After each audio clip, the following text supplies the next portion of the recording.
Республиканской академии госслужбы стартовали лекции, на которых всех желающих учат ответственному обращению с домашними животными.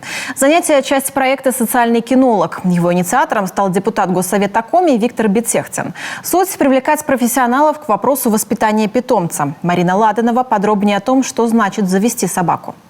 Терпение, терпение и еще раз терпение – важное качество владельцев собак. В дрессировку питомца нужно вложить немало сил и средств, ведь иначе есть риск избаловать любимца. Последствия неправильного воспитания вредят как окружающим, так и самим хозяевам. Собака становится неуправляемой и агрессивной. Щенок в семье всегда находится на самой нижней ступени. То есть всегда идет глава семейства, все члены семьи, ребенок, и только потом, как член семьи, идет уже собака. И именно отсюда, когда со щенком начинают ути-пути, и щенок считает себя главой семейства, отсюда и со временем выходит проблема агрессии. Собаку нужно дрессировать еще щенком. Так считает кинолог Олеся Калимьянова. Оптимальный возраст для первых команд – 2-3 месяца. Владельцу надо вложиться, чтобы эта собака была умная. Нет такого, чтобы в месячном щенке уже был такой вот прям вот щелчок в мозгу, да, нет, я какать должен только на улице. Нет, это усилие владельца приучить щенка.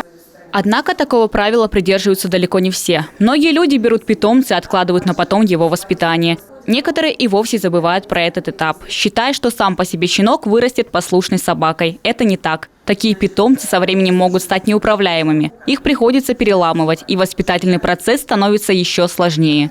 Опять же, если собаку берут, нужно понимать, что это живое существо, которое нужно гулять, которое нужно подбирать под свой образ жизни, которое нужно выбирать под тот характер, который есть. Потому что, допустим, нельзя требовать, допустим, от собаки, которая у нас там, образно говоря, померанский шпиц, что она будет работать точно так же, как немецкая овчарка или бельгийская на службе полиции. Это две разные вещи.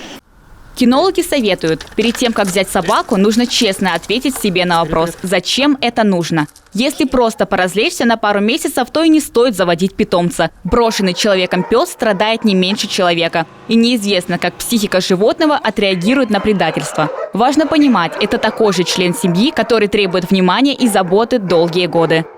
Марина Ладанова, Никита Чернов, телеканал Юрган.